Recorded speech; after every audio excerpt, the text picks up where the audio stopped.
somos a IBAG, Igreja Batista Amor e Graça. Fique atento à nossa programação. Nossos cultos presenciais voltaram em todos os nossos campos. Canoas, às 10 horas da manhã aos domingos, Igrejinha, às 19 horas da noite aos domingos também, e Cachoeirinha, todo domingo, às 17 horas da tarde e 19h30 da noite. E é claro, seguindo todos os protocolos de segurança. E não se esqueça a campanha do nosso quilo de amor. É só você trazer 1 quilo ou mais e doar em qualquer um dos nossos campos. Agora olha que livro incrível estamos estudando todo domingo pela manhã no nosso campus online.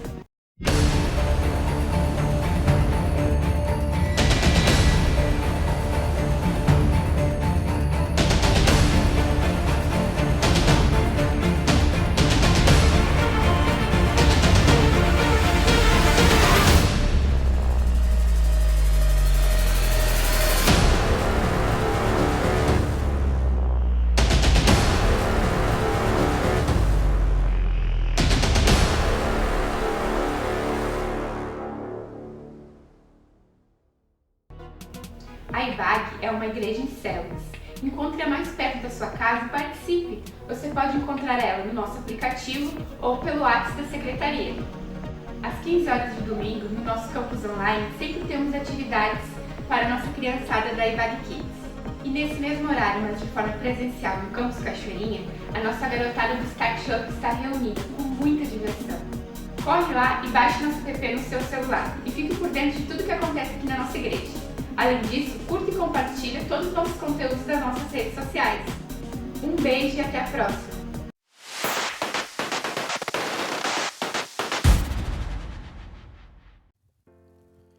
Olá, meus irmãos, bom dia, graça e paz.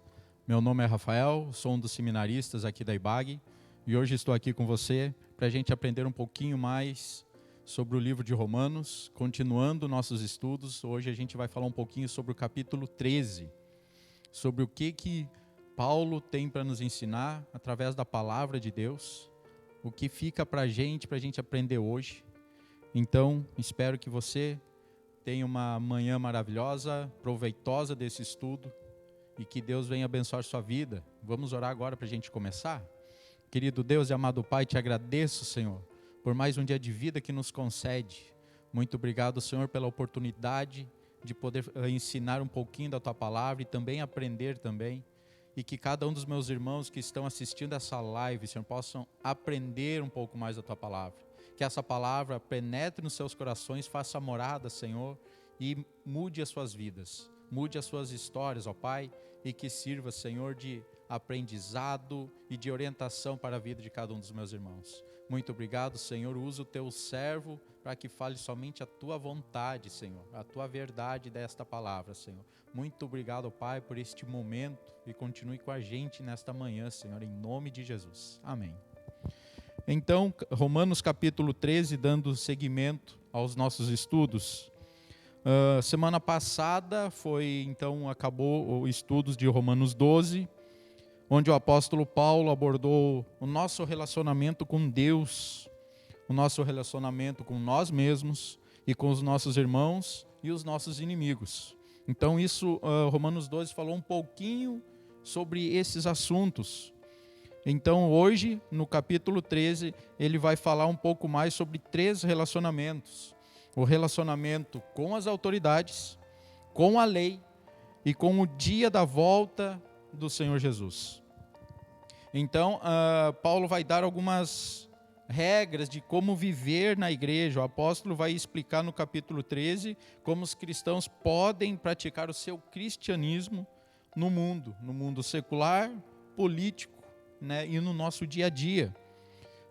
A gente tem como exemplo lá em Mateus 22, 21, que diz assim: dai, pois, a César o que é de César e a Deus o que é de Deus. Ou seja, temos 2 ordens, então, que Paulo vai deixar para a gente nesse estudo agora pela manhã.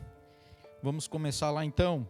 Romanos 13, capítulo 1, diz assim: todos devem sujeitar-se às autoridades governamentais, pois não há autoridade que não venha de Deus.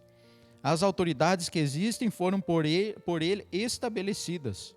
Portanto, Aquele que se rebela contra a autoridade está se colocando contra o que Deus instituiu. E aqueles que assim procedem trazem condenação sobre si mesmos. Pois os governantes não devem ser temidos, a não ser pelos que praticam o mal. Você quer viver livre do medo da autoridade? Pratique o bem e ela o enaltecerá. Pois é serva de Deus para o seu bem. Mas se você praticar o mal, tenha medo, pois ela não porta a espada sem motivo. É serva de Deus, agente da justiça, para punir quem pratica o mal. Portanto, é necessário que sejamos submissos às autoridades, não apenas por causa da possibilidade de uma punição, mas também por questão de consciência.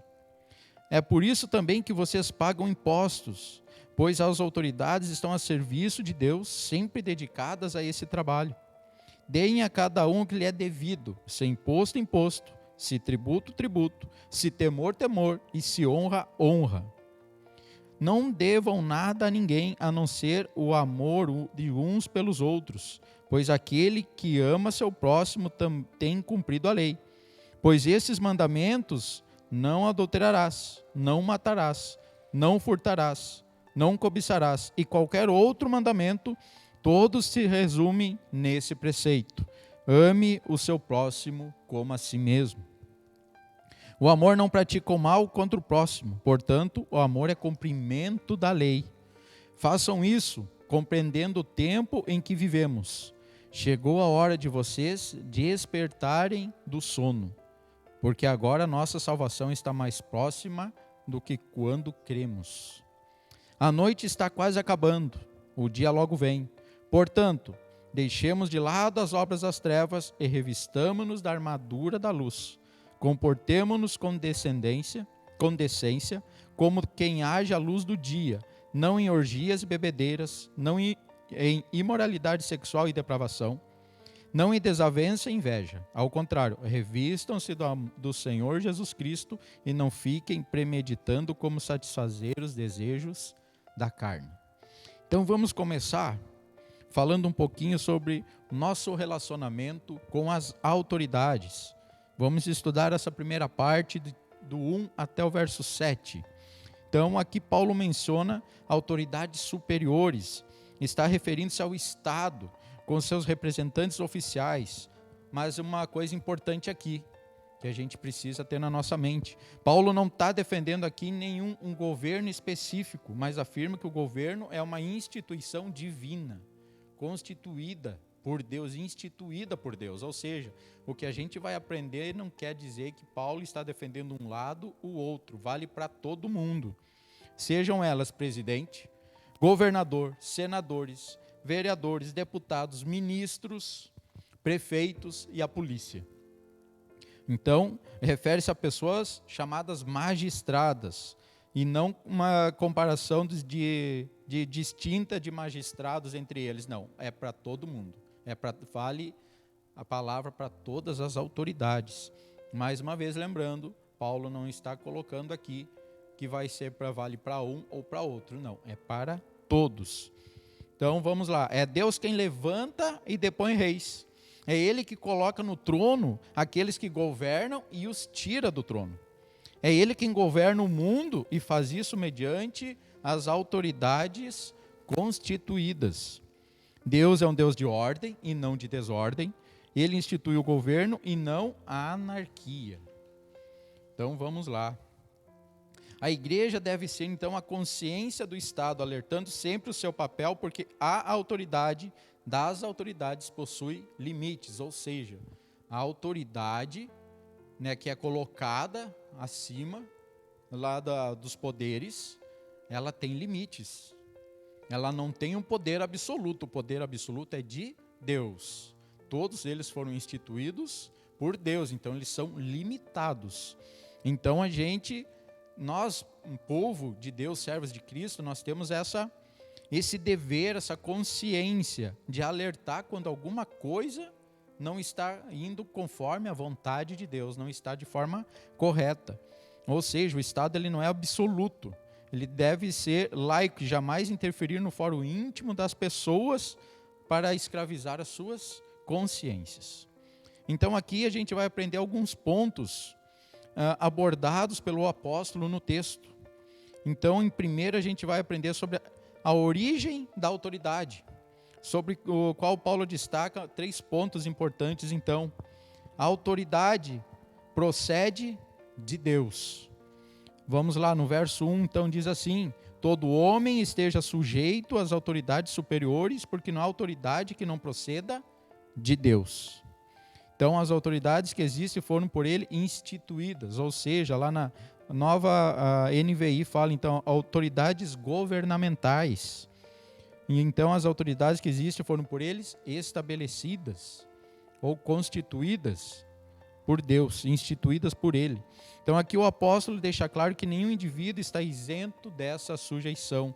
E aí, aquela primeira palavra é a palavra muito importante: todo. Todo homem deve se sujeitar às autoridades. Ninguém ficou de fora, ninguém está fora disso. Não importa se você é rico, se você é pobre, homem, mulher, cristão ou não. A palavra, ela fala que todos nós devemos ser obedientes às autoridades, pois todas foram instituídas por Deus, não tem exceção. Vale para todos, é uma lei para todos nós. Então, Paulo diz que Deus é a fonte da autoridade e os que a exercem o fazem por delegação divina. Então, a autoridade precisa reconhecer que a sua autoridade é delegada. Aquele que exerce a autoridade, ele é servo. Ou seja, eles estão lá porque Deus os colocou lá. Ah, mas o povo votou. Sim, o povo colocou, mas foi porque, com certeza, você, meu irmão, que conhece a palavra de Deus, quando foi colocar o seu voto, deve ter orado para Deus: Senhor, que a tua vontade seja feita, que aquelas pessoas que forem escolhidas sejam pessoas que o Senhor escolheu para colocar. Então são autoridades escolhidas por Deus, certo? Então é constituído de Deus para governar em conformidade com a justiça. É a autoridade de Deus que se exerce. Quando a autoridade exerce sua autoridade a serviço do bem. Então foram todos constituídos por Deus para governar com justiça. Segundo ponto, compromisso de obedecer à autoridade. E aqui a gente volta para o início do verso 1.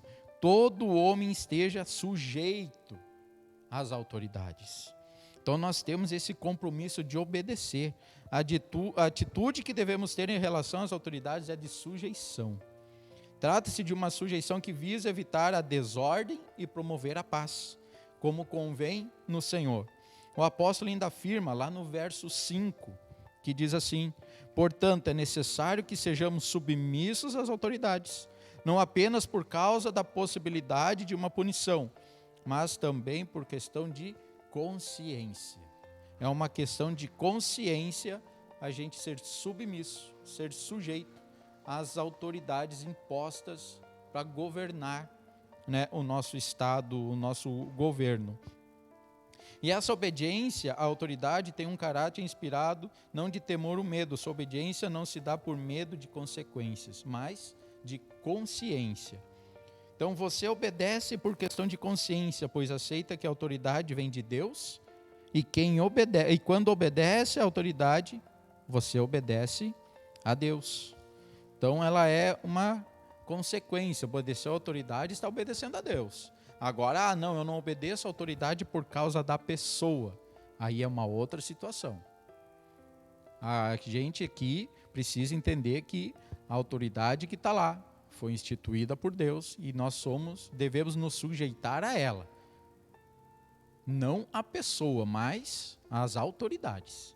A autoridade, o poder que foi dado a essa pessoa, que vai administrar esse governo. Terceiro ponto, que aí vai entrar um pouquinho do que eu estou falando, a atitude de não resistir à autoridade, verso 2. Portanto, aquele que se rebela contra a autoridade está se colocando contra o que Deus instituiu.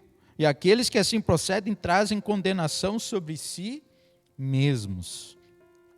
Ou seja, a expressão se opor significa lançar batalha contra.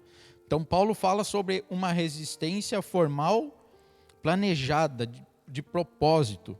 Essa resistência que podemos ter não é o princípio da autoridade pessoa, mas é aos desmandos da autoridade, as suas atitudes. Aí é uma situação diferente.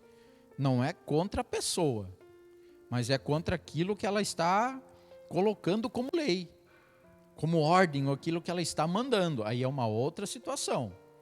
Seja submissa à autoridade, mas aí se ela estiver fazendo coisas erradas que não estão conforme a vontade de Deus, aí sim a gente se opõe, mas com ordem. Isso a gente vai ver daqui a um pouquinho.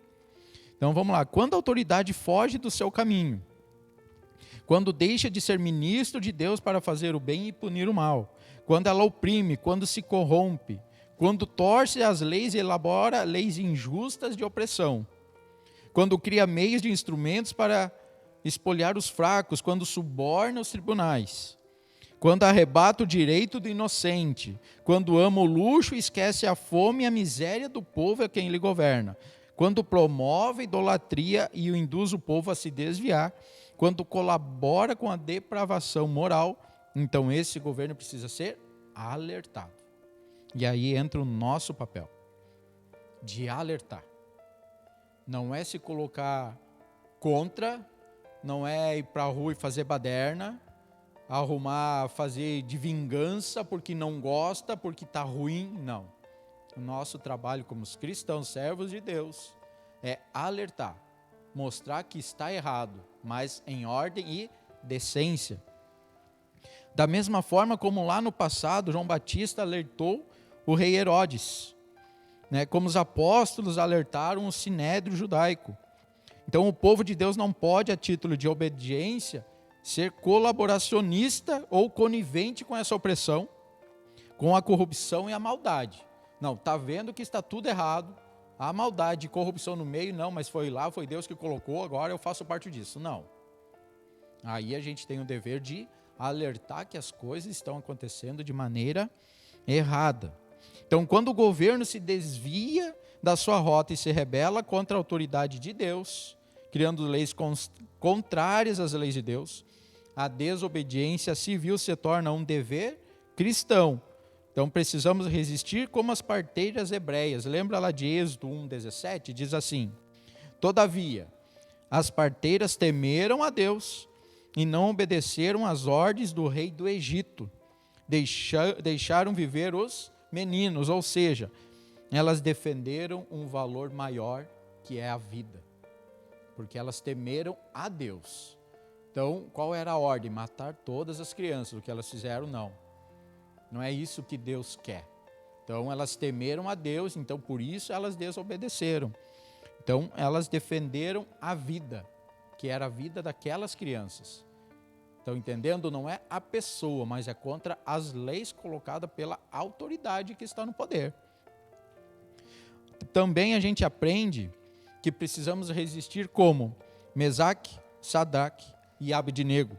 Então, Daniel 3, 15 e 18 diz assim: agora, porém, quando vocês ouvirem o som da trombeta, do pífaro, da cítara, da harpa, do saltério, da flauta dupla e de toda espécie de música, se vocês se dispuserem a prostrar-se em terra e adorar a imagem que eu fiz, será melhor para vocês.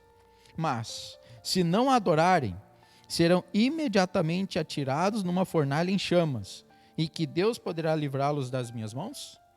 Sadraque, Mesaque e Abednego responderam ao rei: ó Nabucodonosor, não precisamos defender-nos diante de ti. Se fomos atirados na fornalha em chamas, o Deus a quem prestamos culto pode livrar-nos. Aí aqui uma palavra muito importante, pode. Eles não falaram que ele iria livrar eles, mas que ele poderia. Então ele nos livrará das suas mãos, ó rei. Mas, se ele não nos livrar, saiba, ó rei, que não prestaremos culto aos seus deuses, nem adoraremos a imagem de ouro que mandaste erguer. E aqui no verso 18, uma outra palavra muito importante. A primeira, mas, se ele não nos livrar. Ou seja, eles estão dizendo, mesmo que Deus não os livrasse, eles não iam adorar a imagem que o rei estava pedindo. Ou seja, aí vem você ir contra aquela lei que o rei ordenou, mas que não ia de acordo com a vontade de Deus, que era adorar imagens. Entenderam?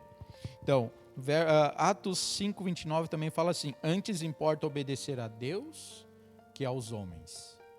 Então, quando a gente fala de não aceitar a liderança, significa não a pessoa, mas as ordens, porque o que importa é obedecer a Deus e não a homens.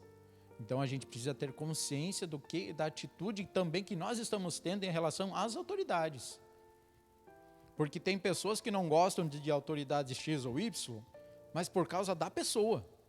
Mas não olha para o que está acontecendo em volta, as leis, tudo que está acontecendo. Porque é implicância. Aí eu não gosto do fulano, mas não é isso que a palavra diz. Ela diz, no único momento que você pode ir contra, que você pode resistir ou desobedecer, é quando ela está ensinando ou colocando leis contrárias à vontade de Deus. Aí sim, a gente pode, com ordem, mais uma vez, sempre lembrando disso, ordem e decência, alertar que algo está acontecendo errado. Então vamos lá, mais um outro ponto sobre essa primeira parte, a natureza da autoridade. Verso 4 e 5 diz assim: pois serva de Deus para o seu bem, mas se você praticar o mal, tenha medo, pois ela não porta a espada sem motivo.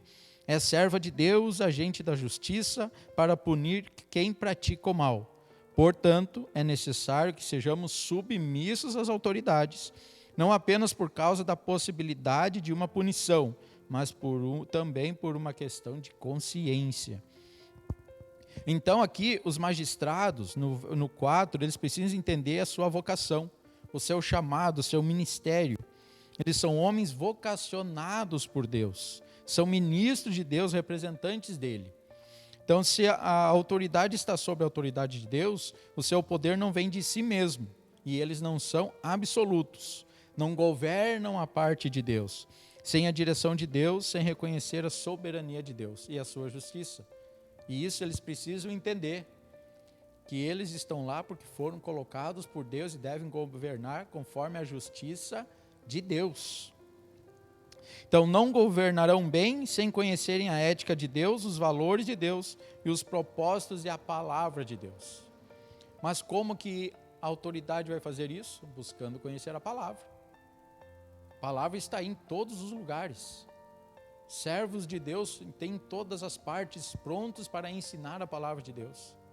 Igrejas, quantos pastores, ministros do Evangelho, homens de Deus estão sempre ao redor de todo mundo. Então cabe também a essa autoridade, ela buscar uma pessoa que tenha conhecimento para aprender qual é a vontade de Deus e de como ela pode governar segundo a vontade de Deus. Então, mas como pode ser ministro de Deus a autoridade que nega que Deus existe? E como pode representar a Deus?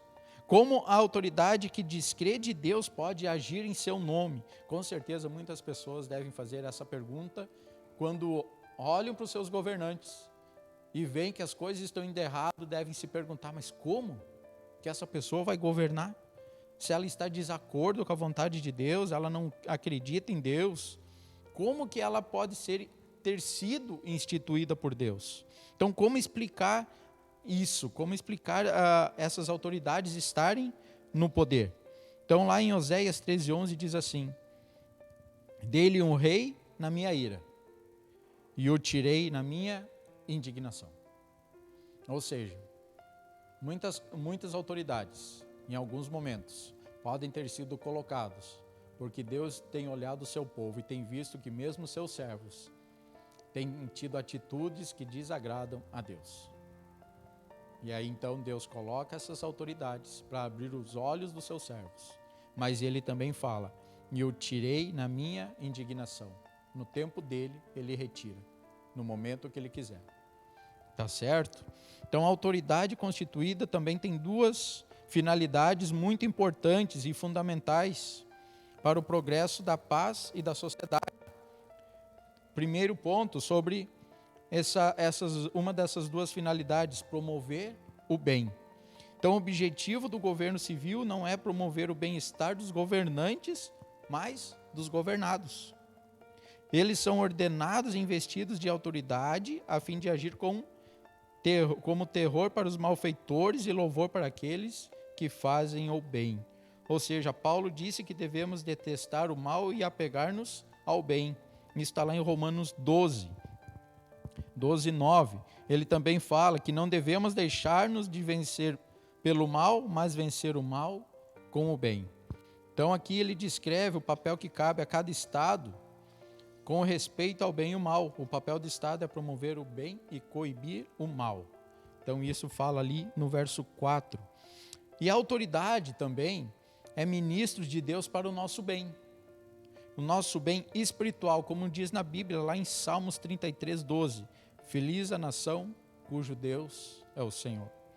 Eles também agem ao nosso bem político.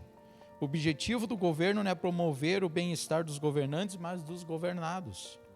Para o nosso bem social, o governo tem um compromisso de promover a dignidade humana, estabelecer a justiça social, defender a liberdade, coibir os preconceitos, defender os humildes, os fracos. E o governo tem de ser padrão de honestidade. Não pode ser corrupto, imoral e parcial. Outro bem que a autoridade foi colocada por Deus para nós é o nosso bem econômico. O governo tem de valorizar o homem e o seu trabalho, o remunerando com justiça para que todos possam ter uma vida digna. E um outro ponto que eu coloquei, um bem moral. O governo deve estimular e promover um alto nível moral do seu povo. Dizem, historiadores, que o Império Romano só caiu nas mãos dos bárbaros porque já estava podre por dentro. Então, e o segundo ponto de finalidade, então, que a gente aprende ainda nesses versos 13 e 4. Então, é castigar o mal, ou seja, o Estado recebe a incumbência de uma função explicitamente proibida ao cristão. E aqui entra o ponto da ordem e decência. Então, nós somos proibidos de aplicar a vingança pessoal, mas o Estado é que tem esse papel. Ou seja, a autoridade deve ser austera no combate ao mal, pois liberdade sem restrições resulta em anarquia. Então, precisa ter ordem, eles precisam ser firmes, ter uma posição firme com as coisas que estão acontecendo de errado. O governo não pode ser complacente com a injustiça, com o mal. O governo precisa punir exemplarmente os promotores do mal. Tem de reagir com rigor e firmeza contra toda a violência, crime, suborno e corrupção. Isso a gente tem base bíblica, Provérbios 17:11. O homem mau só pende para a rebeldia, por isso um oficial impiedoso será enviado contra ele. Ou seja, não sou eu e você, mas a própria autoridade que precisa combater o mal. Porque ele foi dado esse poder, essa autoridade para fazer isso. Nós temos o dever de alertar, mas quem vai combater é a própria autoridade. E lá em Provérbios 17:15 ele ainda fala: absolver o ímpio e condenar o justo são coisas que o Senhor odeia. Então um alerta para todas as autoridades sobre aquilo que elas precisam fazer, as atitudes que elas devem ter. Porque assim como Deus não tolera o mal, também as autoridades devem ter pulso forte para combatê-lo. Não pode favorecer os poderosos e negar justiça aos fracos. E mais um ponto, agora como servos de Deus, devemos orar pelas autoridades. Você tem orado pelas autoridades? Ou você tem só reclamado que não está gostando, não é a favor, é contra o que pode estar acontecendo, não está feliz com a maneira que está sendo governado seu estado, seu país, seu município? Mas você tem orado? Você tem pedido direção de Deus? Tem pedido para que os corações dos governantes possam se abrir para entender a palavra de Deus, ouvir a palavra de Deus, a voz de Deus? Olha o que primeiro a Timóteo fala em 2, de 1 a 4. Antes de tudo, recomendo que se façam súplicas, orações, intercessões e ação de graças por todos os homens. E aqui ele fala por todos os homens. Não é por um ou por outro, é por todos. Não é por aquele que você se simpatiza mais, para que ele possa se destacar e daqui a pouco tomar o lugar do outro. Não, é por todos. Não tem exceção. Pelos reis e por todos os que exercem autoridade, para que tenhamos uma vida tranquila e pacífica, com toda piedade e dignidade. Isso é bom e agradável perante Deus, o nosso Salvador, que deseja que todos os homens sejam salvos e cheguem ao conhecimento da verdade.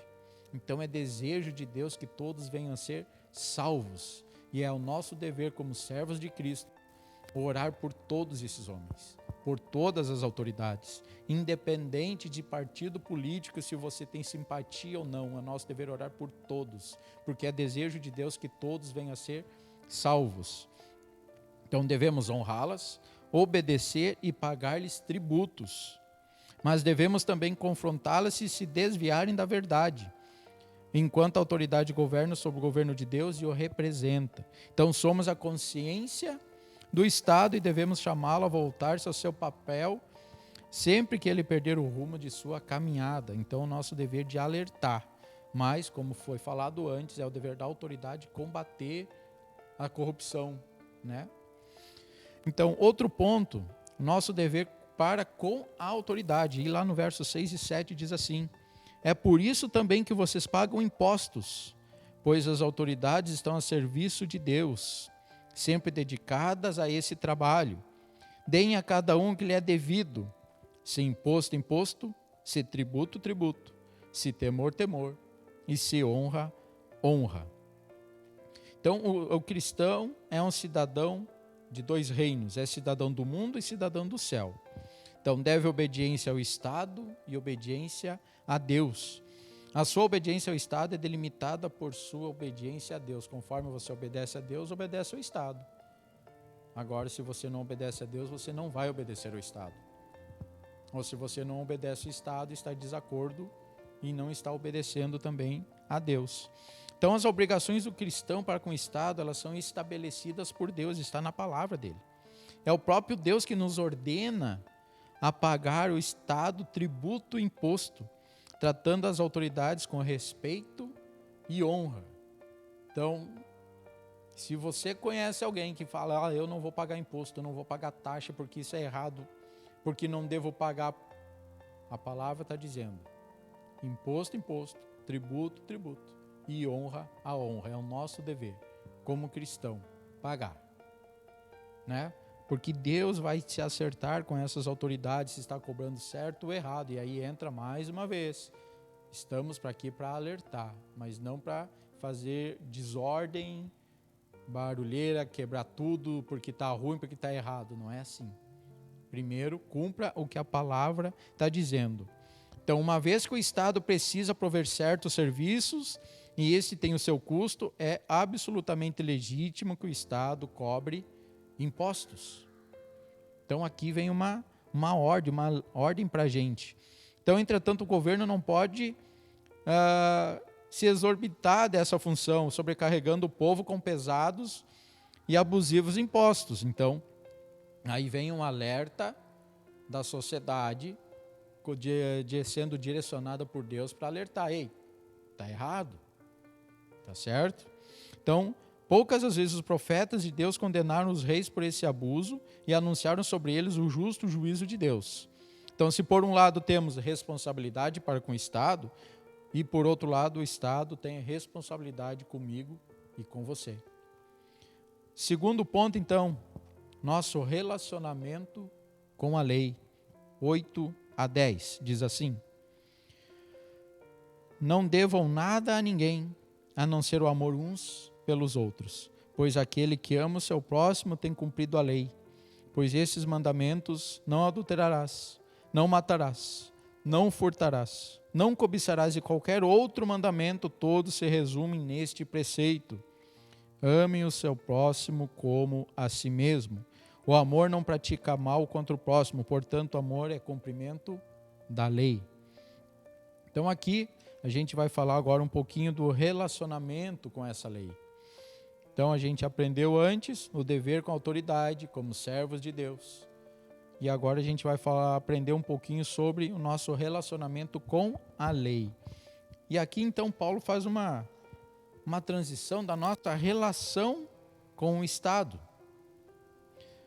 Para a nossa relação com os irmãos, ele já tratou a nossa dívida de compartilhar o evangelho com os incrédulos, da nossa dívida para com o Espírito e viver uma vida santa, lá em Romanos 8,12, e da nossa dívida de lealdade no pagamento dos impostos ao Estado, que a gente acabou de falar.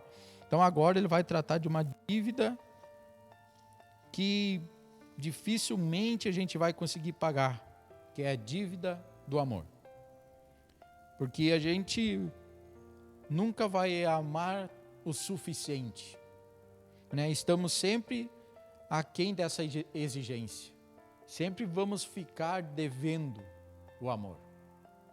Então essa é a dívida que a gente não vai conseguir pagar. Mas aqui a gente vai falar de mais alguns pontos. Então, em primeiro lugar, o amor ao próximo é uma dívida impagável. A ninguém se fique devendo coisa alguma, exceto o amor com quem vos ameis uns aos outros. Então a gente precisa aqui ressaltar a expressão uns aos outros, não significa apenas aos irmãos da fé. Na verdade, ninguém está excluído desse amor, né? Então, tem até a palavra lá em Romanos 12 que fala: abençoem os que te amaldiçoem, abençoe-nos. Ou seja, o nosso dever é amar a todos. Não significa você conviver, estar junto todos os dias, mas a ordem de Deus é amar. Ame, ore. Ah, mas ele me fez mal, ele deseja mal para mim. Ore pela vida dele. Trate com amor. Siga apenas o que Deus está mandando. Siga a lei de Deus. Você não precisa conviver, mas você tem o dever de amar. Então, devemos livrar-nos de todas as dívidas, não negando, ignorando ou fugindo delas, mas pagando. Ou seja, então aqui nessa parte ele fala que nós devemos pagar as dívidas. Não fugir, não sonegando, não deixando para trás, mas temos o dever de pagar as dívidas, porque a única que a gente não vai conseguir pagar é o amor. Então, viver como cristão não significa apenas quitar compromissos financeiros, legais e morais. Um cristão permanece no serviço, jamais dirá ao próximo, cumpri minha obrigação. Estamos quites. Jamais tentará evadir-se com ajudas que já prestou. Ah, me livrei dessa, agora me livrei da ajuda daquele outro. Não, pois com essa atitude estaria fora do amor de Deus. Tá certo? Então não podemos amar suficientemente uma pessoa, só Deus pode fazê-lo de forma plena. Seremos sempre devedores em relação à dívida do amor. Apenas Deus vai conseguir e vai nos amar de forma plena, de forma completa. Segundo, o amor ao próximo é um cumprimento da lei, pois quem ama o próximo tem cumprido a lei. Pois isto, não adulterarás, não matarás, não furtarás, não cobiçarás. E se há qualquer outro mandamento, tudo nesta palavra se resume, então, amarás o teu próximo como a ti mesmo. Então, o amor é essencialmente obediência. Quem ama o próximo tem cumprido a lei. O amor não é o fim da lei, e sim o seu cumprimento. Ao afirmar que quem ama o próximo tem cumprido a lei, Paulo, ele cita mandamentos da segunda tábua da lei. Nossa relação ou nosso dever para com outras pessoas. Então, quem ama não mata, não adultera, não furta, não cobiça o que é do próximo. Então, vamos lá. O amor não pratica o mal contra o próximo. O amor não pratica o mal contra o próximo, de sorte que o cumprimento da lei é o amor. O amor é benigno e não maligno. O amor é altruísta e não egoísta. O amor coloca sempre o outro na frente do eu. O amor respeita a vida do outro, por isso quem ama não mata. O amor respeita a honra e a família do outro, por isso quem ama não adultera. O amor respeita os bens e a propriedade do outro, por isso quem ama não furta. O amor respeita o bom nome do outro, por isso quem ama não presta o falso testemunho. O amor não deseja o que é do outro, antes está contente com o que Deus lhe deu. Por isso, quem ama, não cobiça. Você amará e por isso não cometerá adultério. Você amará e por isso não matará, mas ajudará seu próximo a conservar-se vivo e bem. Você amará e por isso não furtará o que pertence ao seu próximo, mas antes protegerá suas posses. Você amará e como resultado não cobiçará o que pertence ao seu próximo, mas se alegrará no fato de que ele possui alguma coisa. Ou seja, fulano comprou uma casa grande, com piscina, um carro lindo, bonito, um sítio ou uma casa na praia. Se alegre com isso, porque amor é se alegrar com um dos outros estão bem, quando alguma pessoa adquire alguma coisa, tá certo? Então pratique o amor de Deus. E terceiro relacionamento, fala nosso relacionamento com o tempo. Então, de 11 a 14. Então, depois de falar da conduta cristã em relação ao Estado e ao próximo, então Paulo estabelece um fundamento agora para essa conduta.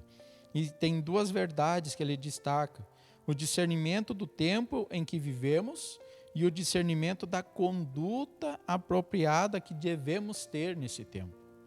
Então, primeiro, o discernimento do tempo que vivemos. Verso 11. Façam isso compreendendo o tempo em que vivemos. Chegou a hora de vocês despertarem do sono, porque agora a nossa salvação está mais próxima do que quando cremos. Então, à luz das Escrituras Sagradas, o tempo é dividido em duas partes: este mundo e a era vindoura. Então, a era vindoura já foi inaugurada na primeira vinda de Cristo e será consumada na segunda vinda. Então, quando Jesus voltar, a era presente será completamente tragada pela era vindoura. Então, haverá novos céus e nova terra. Então, de que forma o cristão pode discernir, então, o tempo em que vive? Primeiro, vivendo acordado e não dormindo. E digo a vós outros, que conheceis o tempo, já é hora de vos despertardes do sono. Ou seja, passou a hora de dormir, é hora de acordar e levantar. É hora de, peraí, eu sou servo de Deus, eu fui chamado, fui escolhido por Deus antes do ventre da minha mãe. Está na hora de trabalhar, está na hora de agir, falar do amor de Deus, testemunhar sobre a palavra, testemunhar do que Deus tem feito na sua vida, falar do amor de Deus para as pessoas. Não ser aquele cristão que vem para a igreja só no domingo e quando acabou o culto fecha a sua Bíblia e agora espera o próximo domingo para voltar à igreja. Não. Aqui ele está falando, acorde. É todo dia, o tempo todo. Você precisa estar conectado com Deus, ter intimidade com Ele, comunhão com Deus. Leia, escute louvores, assista vídeos de pastores, tem mensagens muito, muito lindas no YouTube. Liga a sua TV, vai lá, se ocupe com a palavra de Deus. Está com um tempo em casa, não tem nada para fazer. Leia, medite, ore, converse com Deus. Não perca o seu tempo em coisas que não vão te aproximar de Deus. Muito pelo contrário, vão te afastar dele, dos caminhos dele. Então é hora de acordar. É hora de acordar, porque estamos mais perto da vinda de Cristo do que nós já cremos antes. É isso que a palavra está falando. Então a gente precisa estar atento a isso. A gente precisa estar ligado com as pessoas que estão à nossa volta. Pessoas que pegam ônibus, pessoas na rua, no trabalho, nos colegas de aula. Quantas pessoas estão passando por dificuldade ou estão precisando de alguma ajuda? E às vezes a gente está do lado, está vendo a situação e não faz nada. Não é para mim. Mas se Deus colocou aquela pessoa do teu lado é porque você tem uma palavra para dar para ela. Então acorde, fique ligado, saia do sono, se levante. Então, escrevendo a Efésios, Paulo diz: desperta, tu que dormes, levante entre os mortos e Cristo te iluminará. Ou seja, Senhor, eis-me aqui, me guia, me ajuda, me dá as palavras. Não sei falar direito, não tenho o dom de falar, mas se o Senhor colocar uma pessoa, então que me prepare para me falar da tua obra. Me ajuda a eu testemunhar do que o Senhor tem feito na minha vida. Então, peça direção para Deus, peça sabedoria. O dia da vinda de Cristo não pode nos apanhar de surpresa, já que ele vem inesperadamente. Isso porque não somos filhos da noite, mas do dia. 1 Tessalonicenses, capítulo 5, versos 4 e 5, diz assim: Mas vocês, irmãos, não estão nas trevas, para que esse dia os surpreenda como ladrão. Vocês todos são filhos da luz, filhos do dia. Não somos da noite, nem das trevas. Então, o cristão não pode viver na prática de pecados que anestesiam a sua consciência e que lhe rouba a sua percepção espiritual. Então, se acorde. O que você tem feito da sua vida? Como têm sido as suas atitudes, os seus pensamentos? Eu posso não conhecer o teu pensamento. Você pode me contar muitas histórias, mas quem realmente conhece o teu pensamento, o teu coração, e se você está sendo verdadeiro ou não, é Deus. Então, muito cuidado com os teus pensamentos, com aquilo que tem passado na tua mente. Ocupe os teus pensamentos com as coisas do alto, com as coisas de Cristo, as coisas de Deus. Um cuidado para que as coisas do mundo não sejam maior que as coisas de Deus na sua vida.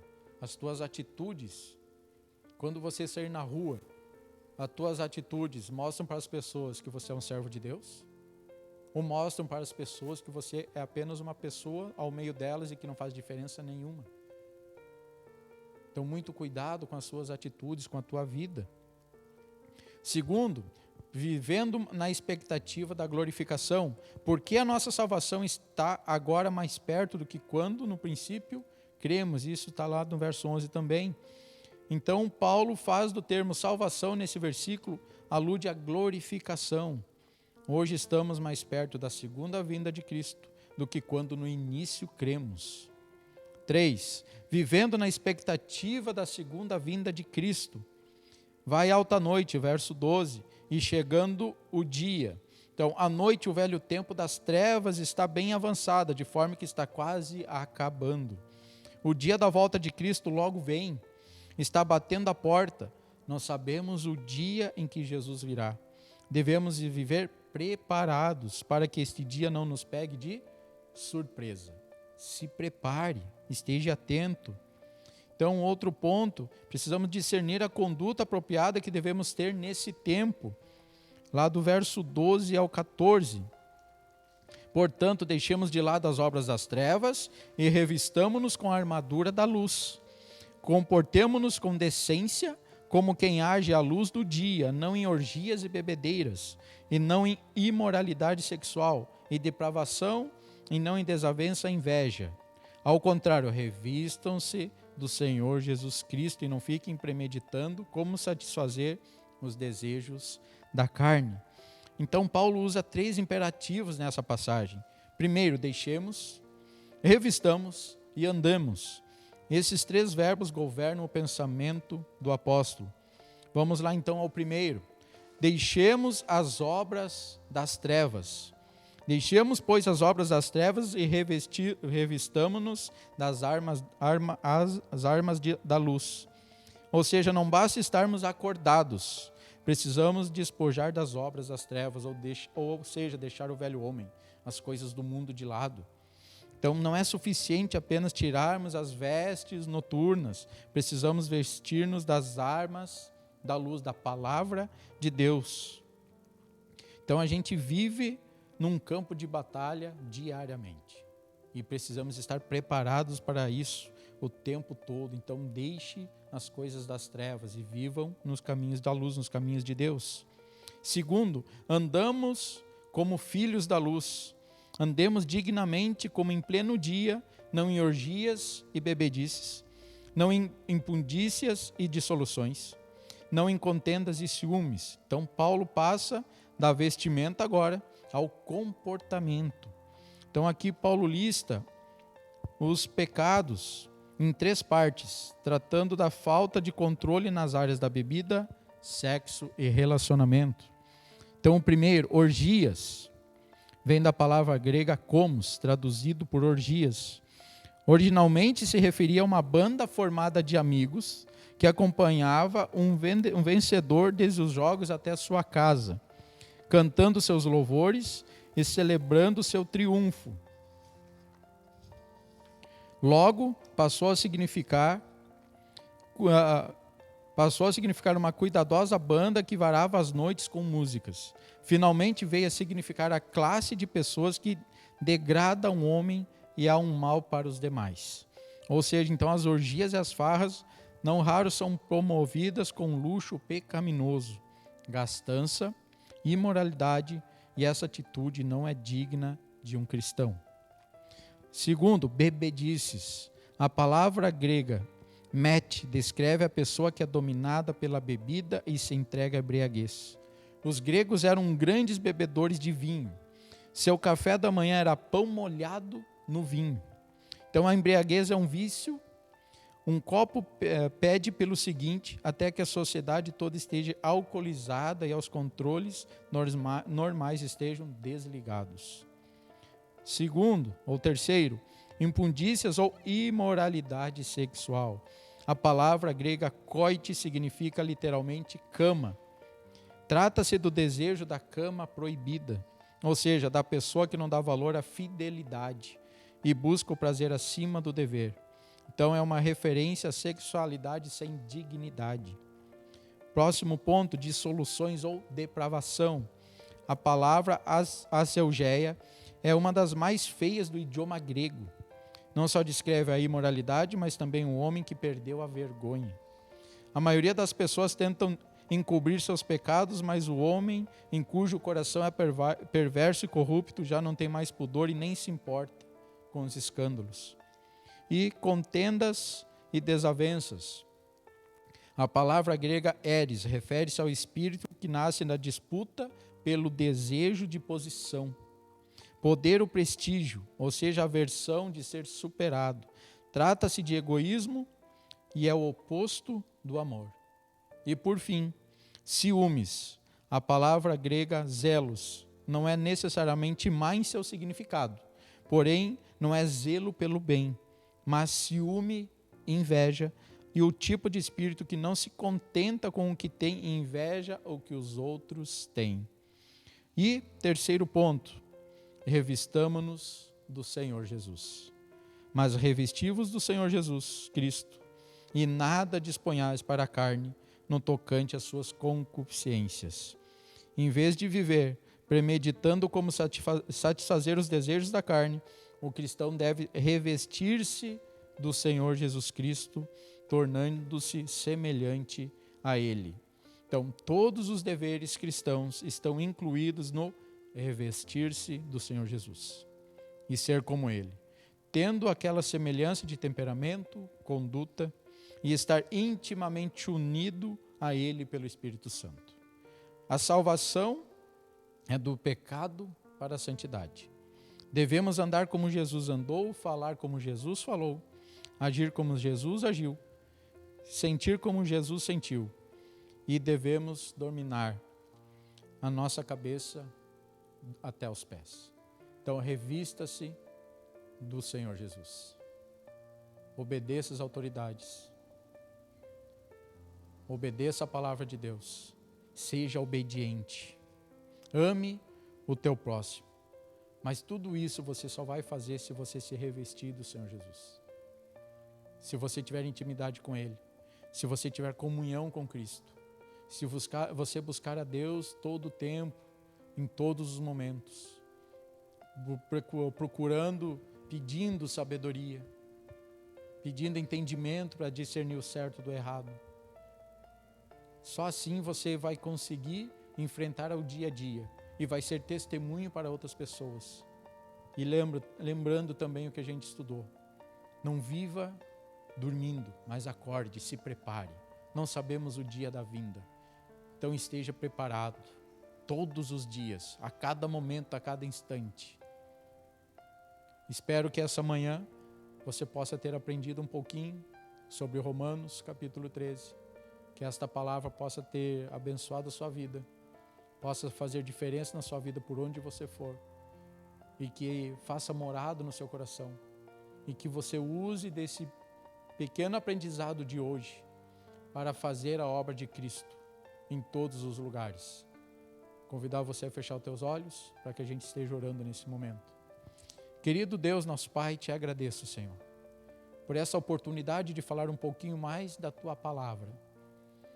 Que essa Tua Palavra, Senhor, vá de encontro aos corações dos meus irmãos e que cada um tenha na sua mente em ser obediente, em estar preparado a cada dia, em amar ao próximo e se revestir do Teu amor, Senhor, da Tua Palavra. Que cada um lembre, Senhor, do sacrifício feito lá na cruz e também por que foi escolhido, Senhor. E que cada um faça a sua parte no dia a dia, de ensinar aos outros, de falar do Teu amor e da Tua obediência. Muito obrigado, Pai, por nos escolher. Muito obrigado por cada vida que tirou um tempinho para estar assistindo essa live e aprendendo um pouco mais da Sua Palavra. Muito obrigado, Deus, pela oportunidade. Continue com a gente neste dia, que seja um dia abençoado, na semana que está se iniciando, que seja uma semana de boas notícias. Muito obrigado ao Pai, em nome do Teu Filho amado Jesus. Amém. Obrigado, meus irmãos, por esta manhã, por esse momento de estudo. Fique com Deus, graça e paz.